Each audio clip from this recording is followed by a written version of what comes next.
Hi, everybody. A quick announcement before today's show.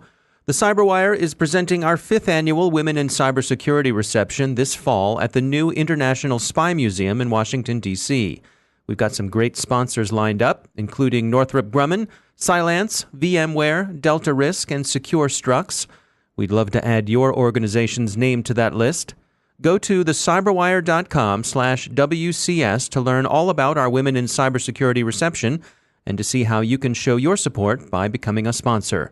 That's thecyberwire.com/WCS. We hope to see you there. The Sun Team rises in Red Dawn. Much PII, mostly out of Japan, appears in the black market stall of a poorly reviewed vendor. The Mexican bank raid seems to have started with a small brokerage and spread from there. Facebook and Google Plus continue to be infested with jihadist inspiration. More charges for alleged Syrian Electronic Army hoods.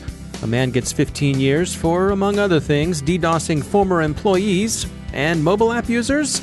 XYZ.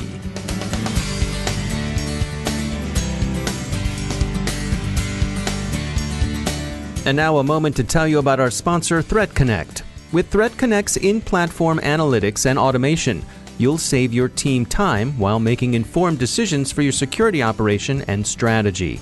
Find threats, evaluate risk, and mitigate harm to your organization.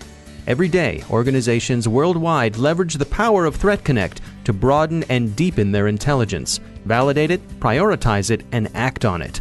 ThreatConnect offers a suite of products designed for teams of all sizes and maturity levels. Built on the ThreatConnect platform, the products provide adaptability as your organization changes and grows. The pioneer in threat intelligence platforms, ThreatConnect provides organizations a powerful cyber threat defense and the confidence to make strategic business decisions. With ThreatConnect, your team works as a single cohesive unit, reinforced by a global community of peers. To register for a free ThreatConnect account or learn more, visit threatconnect.com/free. That's threatconnect.com/free to learn more. And we thank ThreatConnect for sponsoring our show.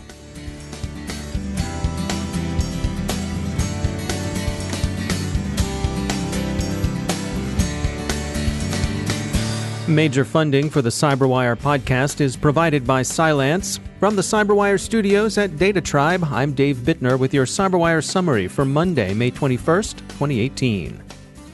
McAfee researchers are tracking the Sun Team, a DPRK threat group operating a mobile malware campaign, Red Dawn, against North Korean defectors.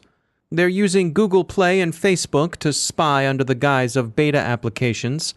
3 bad apps have been found. Food ingredients info for the health-conscious out there, and 2 bogus security apps, Fact App Lock and App Lock Free for the rest of you.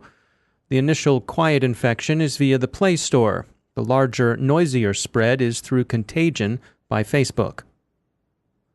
FireEye's eyesight unit has found a great deal of Japanese personally identifiable information for sale in a Chinese black market, apparently culled for the most part from earlier big breaches.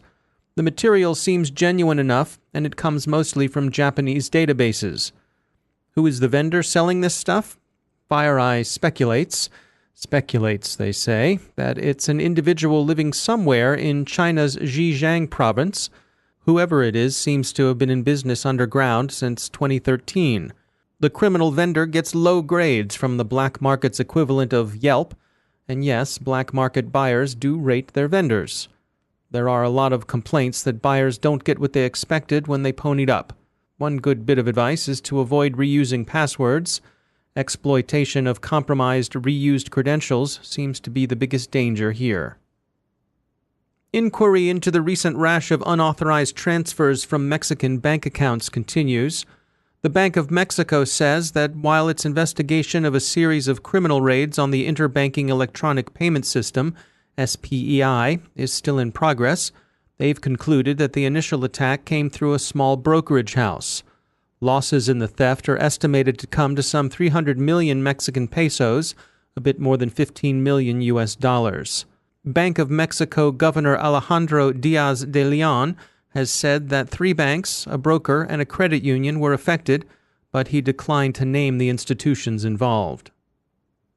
Facebook continues to struggle with content moderation. Terrorist imagery and propaganda is one category the company has expressed a desire to purge, but Facebook has met with indifferent success. The Global Intellectual Property Enforcement Center and the Digital Citizens Alliance say it's easy to find jihadist exhortations and imagery of unbelievers' executions. You just have to know which hashtags to follow. Also, while in many respects forgotten, Google Plus isn't gone, and it has become a popular channel for jihadist inspiration. Two alleged members of the Syrian Electronic Army, Ahmad Umar Aga, 24, the Pro, and Firas Dardar, 29, the Shadow, now face 11 U.S. federal counts of conspiracy to commit computer fraud, conspiracy to commit wire fraud, and aggravated identity theft. Both men remain at large. They were principally phishers. They successfully targeted employees at The Washington Post, CNN, The Associated Press, National Public Radio, The Onion, Human Rights Watch, NASA, Microsoft, and the Executive Office of the President. Among their capers were tweets from a hijacked AP Twitter account that falsely claimed the U.S. president had been injured in a bombing. One of their co-conspirators, Peter Romar, pleaded guilty in 2016 and was sentenced to time served. The new charges, Security Week notes, come as the 5-year statute of limitations on their original 2014 charges is approaching its expiration date. Tokyo police have concluded their investigation of a May 2015 breach of the Japan Pension Service, in which an attack exposed 1.25 million items of personal information. The investigation is over, not because they got their hacker, but rather because the statute of limitations has expired. This has us wondering, 2 statute of limitations stories in 1 week. What is the statute of limitations for cybercrime? Does it differ by severity of crime? It clearly differs by jurisdiction. So how long do you have to stay on the lam, hypothetically speaking, before you're beyond the reach of the long arm of the law? We're asking for a friend.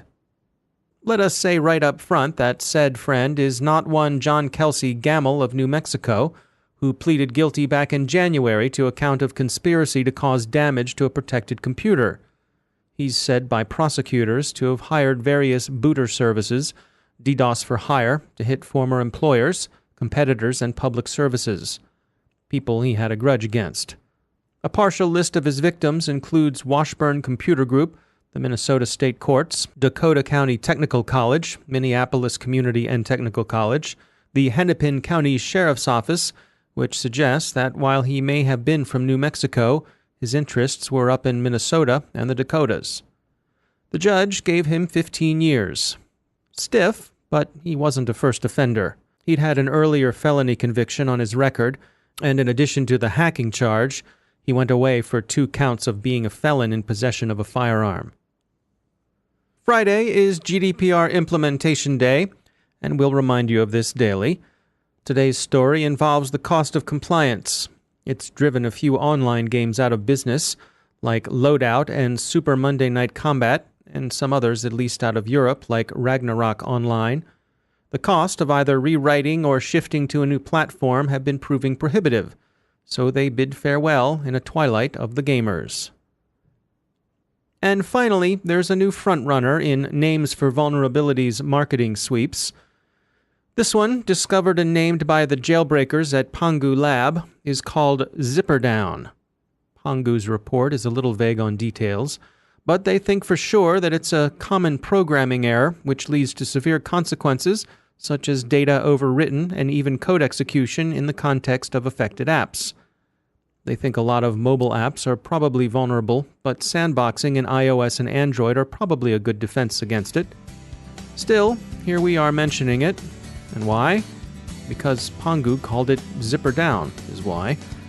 Sure, it's vulnerability research, kids, but don't fool yourself. It's also commerce.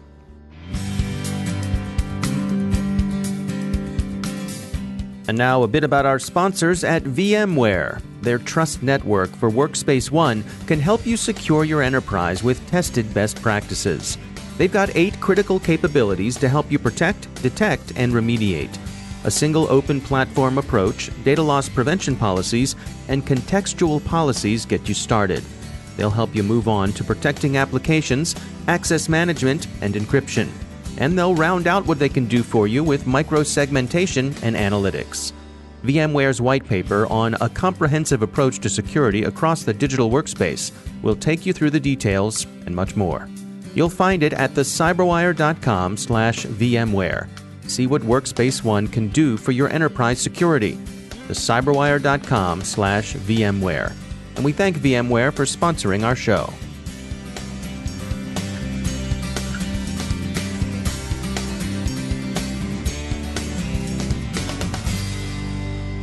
And I'm pleased to be joined once again by Ben Yellen. He's a senior law and policy analyst at the University of Maryland Center for Health and Homeland Security.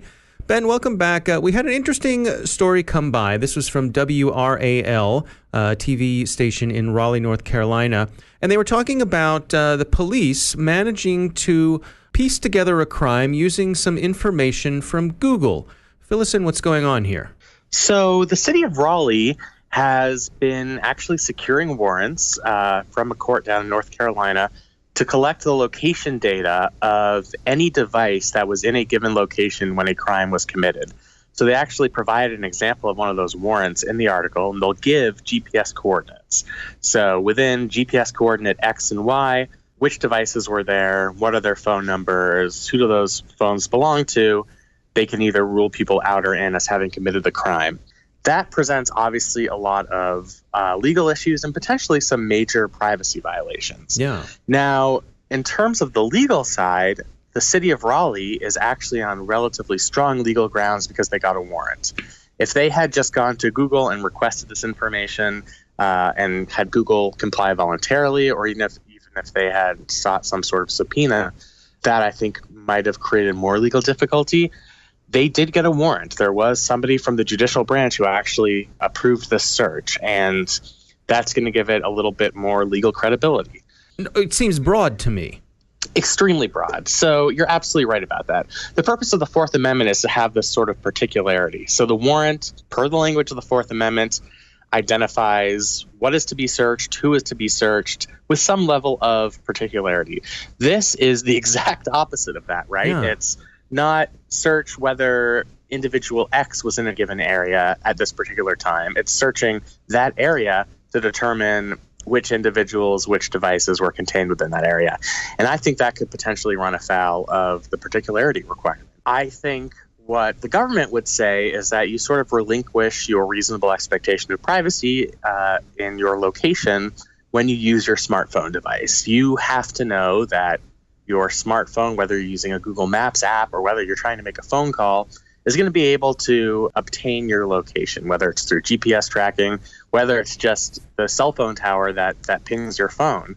And because you know that, at least the traditional view of the law, you have forfeited your expectation of privacy in that information. Right. What some of the privacy advocates said in this article, and which I think is a really important point, is that outlook might be outdated because we don't really have a choice. Just because we use a device that literally every person uses and every person basically needs for their job, their familial engagements, their political and religious affiliations, just because we have that device, that means that we're forfeiting our right to privacy and that the government can determine whether we were in a particular location at a particular time. That really rubs me the wrong way, and I think it would really rub a lot of the American public the wrong way. So while I think because they obtained a warrant, they're on higher legal ground than they otherwise would be, I think there are significant ethical dilemmas and privacy dilemmas that come with this decision. And how do you suppose it'll play out from here?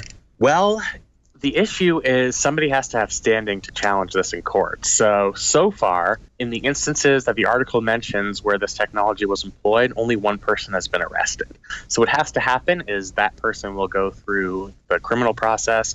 If they're convicted and that conviction is based on this evidence, I think they have reasonable grounds to challenge the conviction. They could say some county judge approved a warrant for an overbroad search that runs afoul of the Fourth Amendment. And that could be a very strong basis for appeal. And that would go first to the North Carolina Intermediate Court, potentially up to the North Carolina Supreme Court.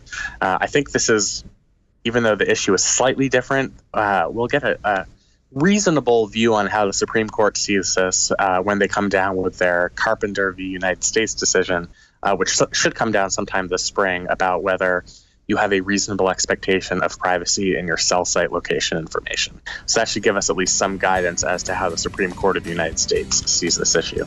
All right. Well, we'll keep an eye on it. Ben Yelin, as always, thanks for joining us. Thank you. And that's the Cyberwire. Thanks to all of our sponsors for making the Cyberwire possible, especially to our sustaining sponsor, Cylance.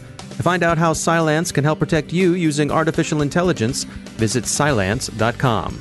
And Cylance is not just a sponsor, we actually use their products to help protect our systems here at the Cyberwire. And thanks to our supporting sponsor, VMware, creators of Workspace ONE Intelligence. Learn more at VMware.com.